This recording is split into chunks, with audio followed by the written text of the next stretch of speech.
You're listening to the Childfree Wealth Podcast. We're your hosts, Bree and Dr. J, certified financial planner. Here we discuss life and finances as it relates to being child-free.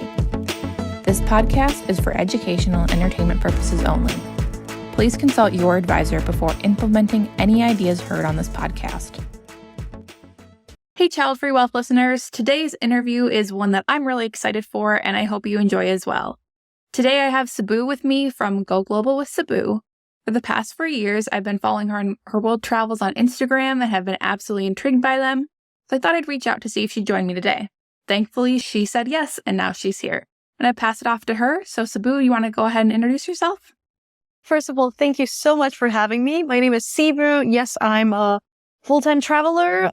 Started traveling full-time about 3 years ago, but my travel journey actually started back in 2005. So it's been a really long time, and I've been living and traveling around the world ever since. And I share my travels on social media. And as of recently, I've been a little bit more outspoken about my child-free choices. So that's one thing that I actually didn't know about you until I think it was last year. You had made a post about being child-free and kind of talked more about it. And, you know, you went through sterilization and got your fallopian tubes removed and kind of shared about that process. You want to just dive right in and kind of tell us what that was like? Because I know for so many people, they either don't know that's an option, or if they do know it's an option, they struggle to find a doctor who will help them with that. Correct. Yes, it's a bit of a struggle, unfortunately. So I've known since I was a teenager that I didn't want any biological children. Society and everybody else told me around me, I was told that it was a phase and I'd outgrow it. But fun fact, as the years went on, the older I got, the more I realized that it wasn't really a choice that I wanted to make for myself. And after years and years of being on birth control or taking pills or using the implant, I was about to get it was already my third arm implant removed, and I was going to get a new one. And then I thought to myself, like, why am I going through this again? If I know I don't want this, I'm just putting my body through so many hormonal changes, and I don't feel good with birth control. So what are the choices? And I remember sitting at the gynecologist, and we were about to get a new implant, and there was a sign on the wall that said permanent birth control or permanent solutions. I don't remember the exact phrasing behind it. And I started asking, and they were like, look, it's a very, very long process. We're not sure it's going to get accepted, but you can go ahead and try. And so I filled out the forms, and they said that they were not going to roll out the process until a month after I did the forms to make sure that I wouldn't change my mind. And then from the moment I filled out the forms to the moment I got the surgery, it was 9 months. I got extremely, extremely lucky. I don't have any children.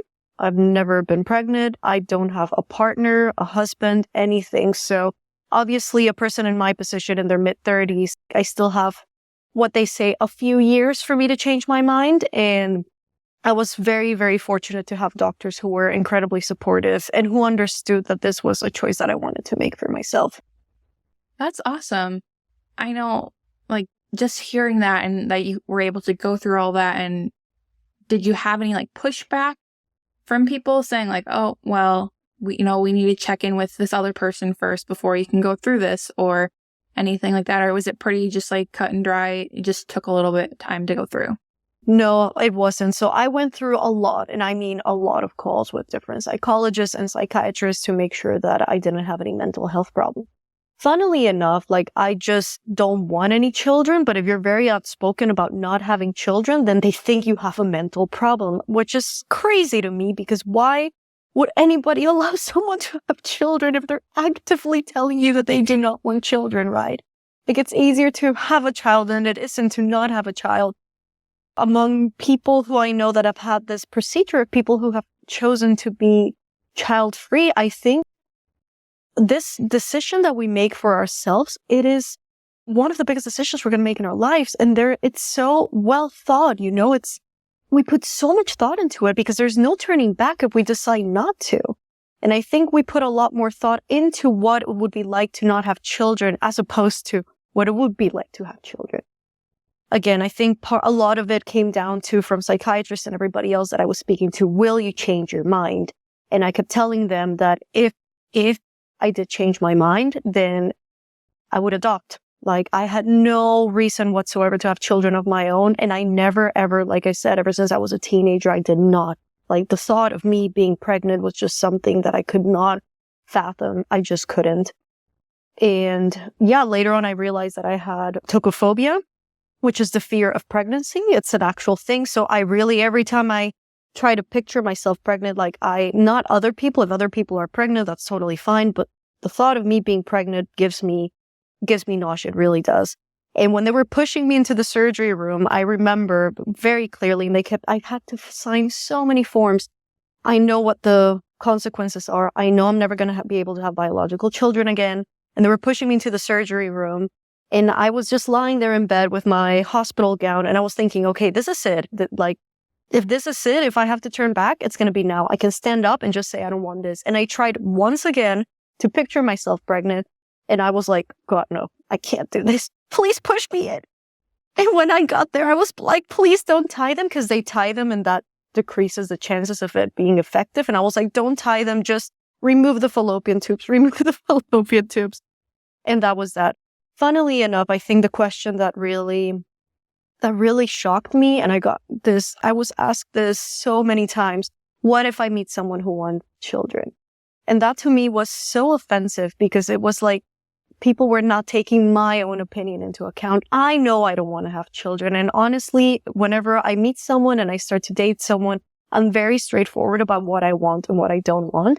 I do not want children, and I don't see why someone should sacrifice and not have children because I don't want to have children. And it goes the other way around too. I don't see why I should have children if I don't want to and the other person does. I think that is a deal breaker. And I think we should be more firm in our choices, especially when it comes to finding partners. So I've always been very, very clear from the start. I don't want children. And if you do, then this isn't going to work out. Maybe they'll have a little bit of fun, but in the long run, it's not going to work out. It just isn't. I'm kind of like just in awe listening to you talk about that. You know, I've watched it. You talk about it on Instagram and stuff. It startles me that they would say, what if you meet somebody who wants children? Because that completely dismisses your feelings and your identity as a person and the ability for you to make your own choice. And unfortunately, where we are in America, we don't really care about whether or not women can make their own choice. Exactly. And that is disturbing.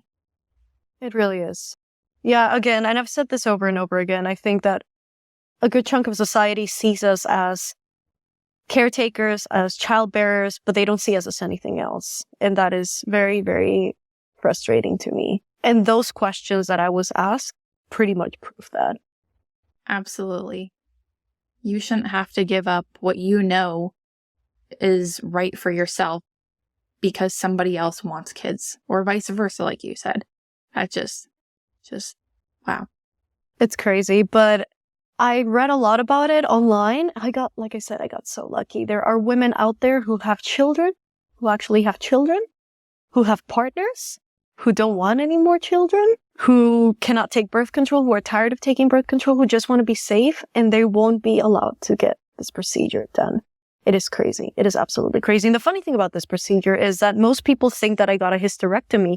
Everything is completely normal down there. Like, I have my period every single month. Nothing has changed. Absolutely nothing has changed. The only thing that has changed is that my eggs cannot be fertilized. That's literally it. But everything down there is completely normal. And a lot of people don't understand this about this. Yeah. And I think I remember you saying something about you opted for this because it didn't put you into menopause or any of those hormonal changes. Exactly. Is that correct? Okay. Yes, like, correct. So sure. I'm pretty open about this. I get my period every single month, and I got it literally a month after I got the surgery, and everything went back to normal. And now that it's been over a year since I no longer have any birth control, I am so much less bloated. My skin has cleared up. My hair is doing better. I have more energy. I feel it. Like, I really feel the differences. And I've even lost weight without even trying, because I'm too lazy to exercise. So, and honestly, yes, I mean, it could be. Yes, but I never work out. But it's not even that. I just know that I feel better. I feel better knowing that I'm not constantly putting my body through hormones. Yeah, that's totally valid. I remember being on birth control and I didn't like how I felt either. It's not a fun feeling because your hormones are already kind of all over the place, and to have that in there, it's like, oh God, no.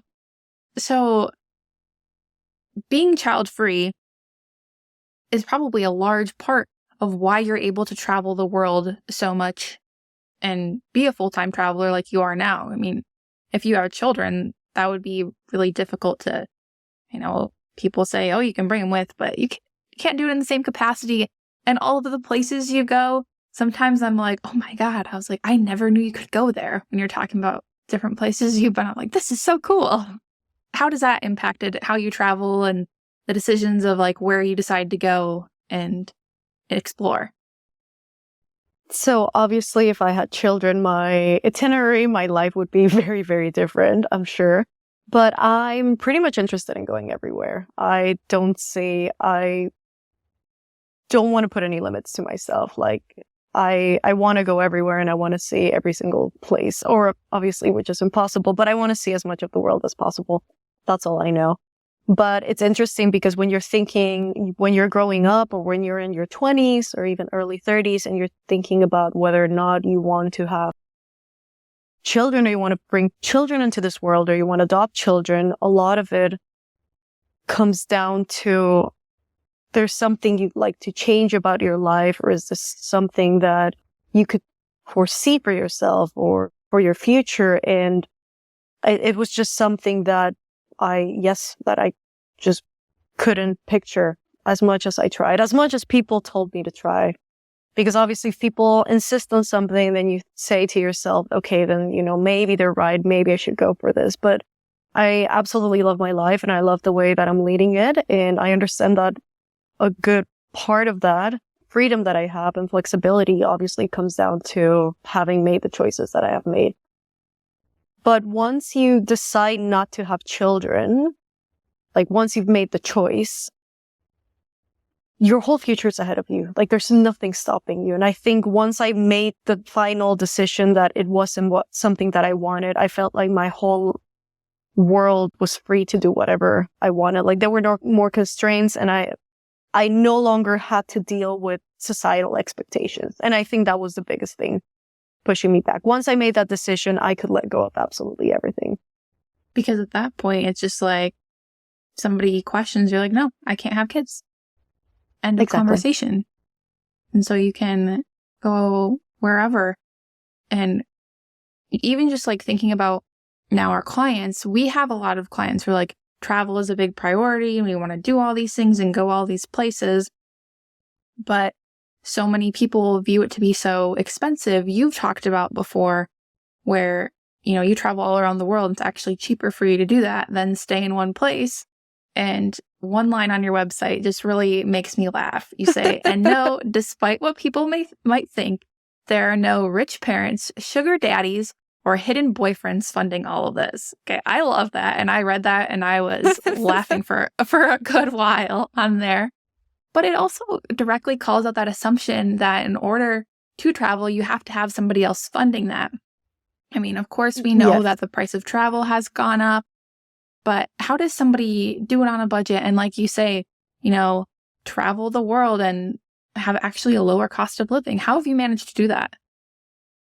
I think a lot of it comes down to being really strategic about the way that I spend my money. I spend my money very, very wisely. I'm a minimalist. I don't like to be splurging on big things. And my splurges, of course, are travel, but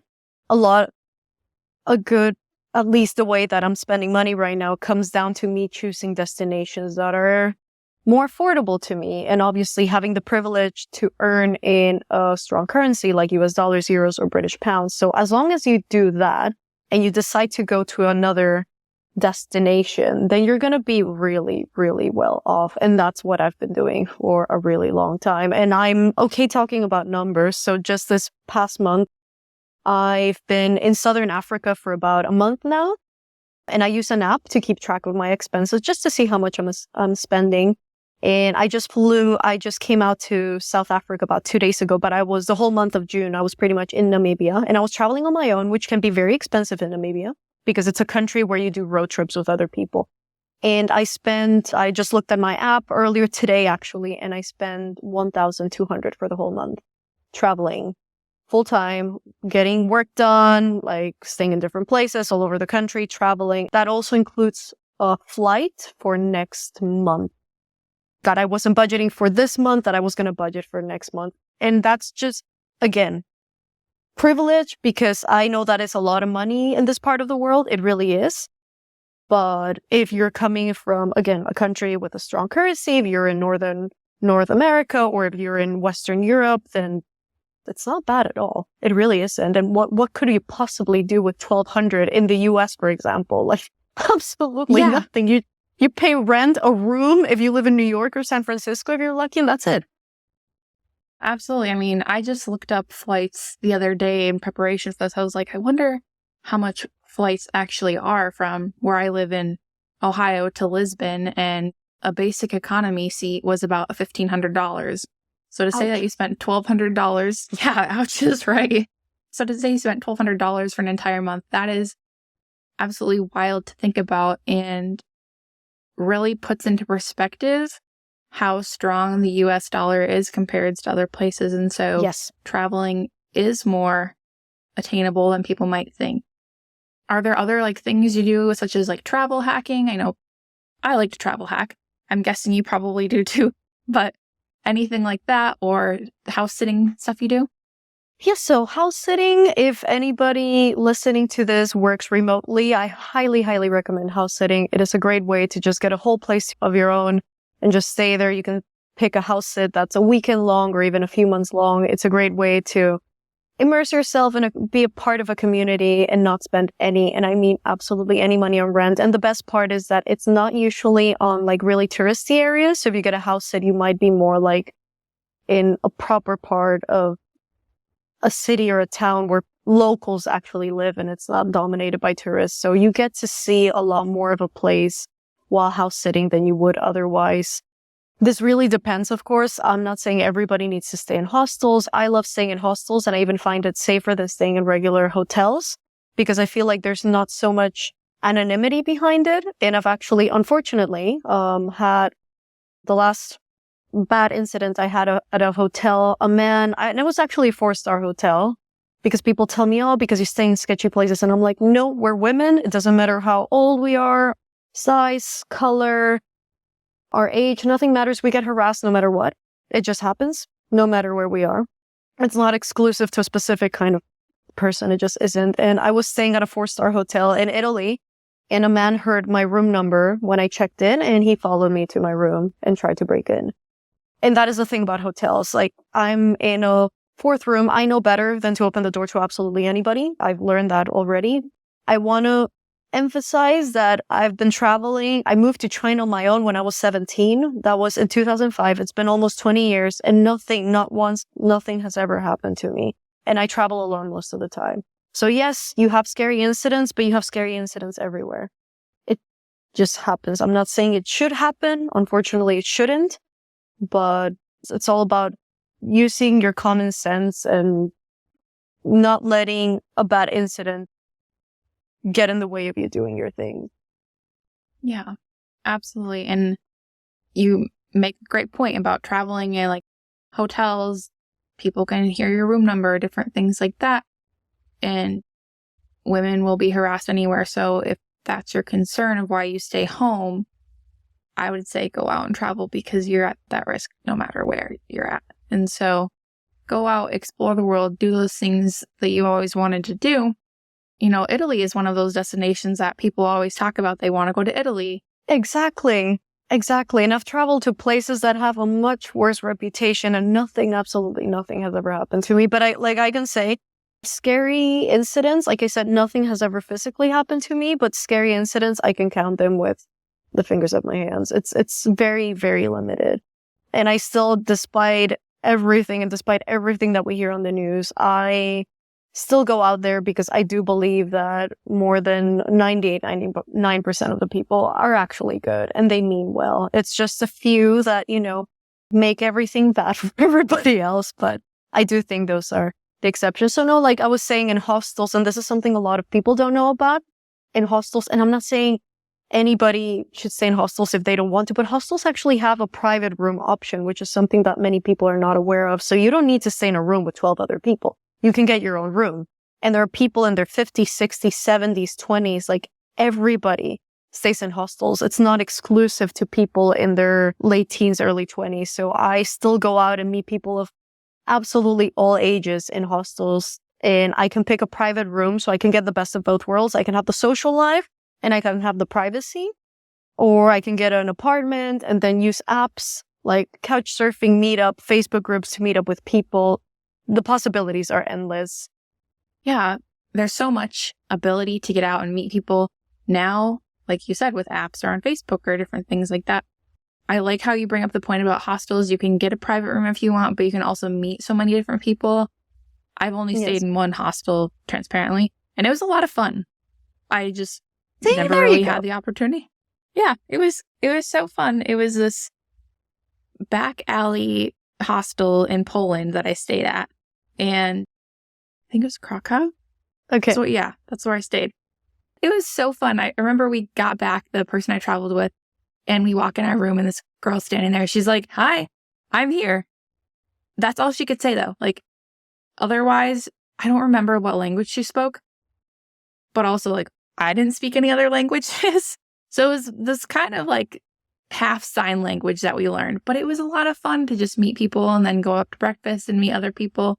So I really like how you talk about hostels, because I think that is something more people definitely explore and check out, because you can meet so many people. But throughout your travels, do you remember any particular time where you like met somebody and they become, a lifelong friend and you continue to meet up with them in different places of the world? Especially, you've been traveling since 2005. So I'm sure there are different people you meet up with time and time again. Yes, I do. It's nowadays, I'm doing my own thing, and people know that all they have to do is write to me, reach out to me, and we can meet up. So last month I was in Norway because one of my friends, totally crazy, who's from Saudi Arabia, who I met at a conference in Russia. Then I went to visit her in Saudi Arabia. We met up in Norway, and we were just together for a few days, just hanging out, and we met back in 2018. Right now, actually, I had a friend fly in to Cape Town, and we're going to be traveling together for the next 2 months. I met him 2 years ago while tubing in Texas. I didn't know anybody, and I wanted to go tubing, but I didn't have a car because I don't know how to drive. So I was like, okay, I want to go tubing. I did all the arrangements. I was like, okay, let's get people together. Let's all go tubing. And somebody invited him to come along. He's here right now. He flew out to Cape Town yesterday to come hang out, and we're going to be traveling together for the next 2 months. So yes, once you meet up with people will make a conscious effort to meet up with you if they want to, or I'll fly out somewhere to meet me. And if people invite me, I try to take their invitations very, very, very seriously, because I don't know how long they're going to be standing for. And by that, I mean that things change, people move, circumstances change, and I want to make the most of it while the invitation is still up and running. And what better way to see a new place than to have a local or have a friend who moved there who knows the city better than you do than to show you around. So that is a very good point, and I think often overlooked. People say, come visit me, and how many times do we actually do that? I'm not very good about that. Never, especially family, close friends. It's like, oh, come visit me. We always take it for granted. I lived in Berlin for about 4 years, and I had a guest room, and I think I had I'm not joking, I think I maybe had anywhere between 20 and 30 people come and stay with us over the 4 years that I was there, which is huge. But then there's who knows how many more that never took advantage of that. And when I left, they were like, oh, you moved. I didn't expect you to move. And I said, I told you I was going to move. I told you I was going to move one day, and they didn't take it seriously. So yeah, you're like, sorry, time's up. Next place. So again, anybody listening to this, if you don't want to travel alone, or if it's too intimidating or nerve-wracking, take up an offer, go visit someone. And even if you cannot stay at their place, at least someone local is there to guide you and to meet up with you if you need to. And you just take baby steps and you take it from there. I know that you're doing group travel, and I think that's a good way for people to get in and start traveling different places. Can you tell us a little bit more about that and what that looks like and who you kind of offer that to? Yes, so I pretty much offer it to anybody. You just have to be 18 and above because I legally cannot deal with anybody who's underage. But the interesting thing is that I've been traveling for so long and I felt like there was something missing in the travel sphere. For people like myself, I feel like nowadays you go on a group trip, there's one guide, and that one guide takes you around from one place to the other. And yeah, sure, you're with a group of friends and you're having fun, but it just feels very disconnected from reality. And I wanted to see if I could do something different. So I actually partnered up with a nonprofit to do things a little bit differently. So we are running tours in Bosnia and Herzegovina right now, and we're going to be expanding to other countries in the near future. And the idea is for people not just, yes, you have a one guide, but you'll also be meeting up with different people throughout the trip who will tell you about history and culture from their perspective. And many of these people are actually people who have been displaced, who have been refugees in the past. So they can tell you about the political situation or the local situation or what it's like living there from a much better perspective than only one person would. So it's getting a view of what a country is like through different voices. And that's what we're trying to encourage. And obviously, we only employ locals to make sure this is as responsible and sustainable as possible. So a lot of these people don't have anybody who's willing to listen to them. I'm not giving them a voice because they already have a voice. I'm not going to be as conceited as to think that they don't have a voice. But a lot of them don't have a platform to tell their stories to others. So that's something that we're encouraging. So it's social justice combined with tourism and fun and recreation. So I would say these group trips are perfect for anybody who's a bit of a history geek or loves to learn about different cultures and or is all about cultural immersion or is looking to travel in a different way. A lot of group trips, for example, they'll always take you, for example, from one shop to another, encouraging you to buy things because then they get a commission. I hate shopping and there's no way in hell I take people to go out shopping. If people want to go out shopping for souvenirs, they can do so on their own whenever there's free time, but I'm not going to take anybody shopping. So I'm not interested in that. I want to be able to connect people with locals in a very, very different way. That is not really being done before. And the only people that I've seen offer anything similar to this are universities. So that means that these trips are specifically catered to university students from specific fields. This is open to absolutely anybody who's willing to join. And all we ask is for a curiosity and an open mind. But anybody of all ages, again, 18 plus, and all genders is welcome. I love that. I was looking at your trip the other day, actually, and I was like, oh, man, I want to book this. But I'm pretty sure my wife would not appreciate if I booked another trip. But right now, Bring her along. Say, yeah, I would love to. Okay, she's an airline pilot, so she's flying around all the time. And when she's off, she just kind of likes to stay home. And I'm Makes like, sense, okay, yeah. bye. I'll see you. I've done that. Or you go on your own. Times. And with my last partner, I used to go on my own all the time. And the person would stay at home because I wanted to go travel or to meet up with my friends. So hopefully I'll join you one day. Right now, I need to take a chill from traveling for a little bit. I like how you emphasize getting locals to lead and, giving them a platform, because personal beliefs is that a lot of travel can be very touristy focused, and I don't like that. Yes. I want to learn about the local culture and the people who are there, what it's like for them every day, not what is catered to make me as an American feel good. Like, I want to feel uncomfortable when I go someplace, and not necessarily uncomfortable in a bad way, but uncomfortable in I have to learn, and I'm learning and gaining information that I wouldn't get at home. So exactly. I really like how you focus on locals. Interesting, because we assume that we're going to learn from the locals, but then we also have so much to share too. So they end up learning from us too. And honestly, every single trip I've been on, everybody becomes friends. We have bromances, like actual bromances, and we have crushes and people asking each other to move, or being like the last group trip we led in Bosnia. We went one afternoon just for like 1 hour. One of the girls was like, I need to move here. Can we go look at properties? And we're like, okay, let's go. We'll go find a property for you all together. So we all went and looked at properties. It was insane. And so that's what we encourage, like it's not just about meeting up with some guides. No, we want you to become friends with them. We want to build that bridge, that connection between locals and tourists. That's what we're trying to encourage. So we're actually in the process of finally registering the company. So it should be done this summer, and then yes, officially launching. And it wouldn't be as a personal entity Instagram thing that I run. It would be through an actual company. So yeah, I'm really excited about that. Well, that's awesome. Congratulations. You're going to have to keep me in the loop. We're recording this in June, but it'll probably come out in August or September. So if it's all good to go, I will link it in the show notes. I will go back and add it later if it's not finished yet, but whatever that is, let me know, because I'm sure there are people listening who are going to be like, I want to go on that, because I can already picture some people that we've talked to who probably would want to do something like this. Everybody's welcome. As long as you're curious and you're open to new experiences, that's all we care for. Before you go here, I have a couple last questions. One, what has been kind of your most memorable travel experience over all the past, almost 20 years of traveling? It's like picking a favorite child. You know what I mean? It's not, no, I can't.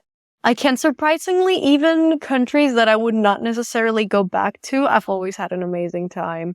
And I think people make or break a place. I really do. Food does too, but I think people at the top of the list. So there's one country specifically that I had no interest in, and I didn't really enjoy the country, and there was too much political stuff going on. But I was with this group of people, and even though I would not go back to the country, and it's not that I had a bad time. The group of people I was with made it so memorable. I did not leave that country with bad memories. It's just a country I would not specifically go back to. That's it. And the locals were lovely. It's just I had no interest in the country per se. There's just so many moments, and that's the thing, and that's the beauty of travel. If you really allow yourself to let go and just go with the flow, this life that I'm living and leading right now, I have so many pinch me moments.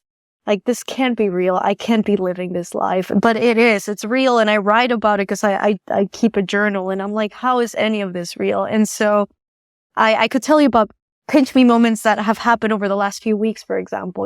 It's like every single place is memorable. In some places, the people make it more memorable than others. But all in all, it's just, I don't know, I'm in awe at the world and humanity, even though it's a little bad. Sometimes I was going to swear, but I'm just thinking. It's okay. Yeah, it's totally fine.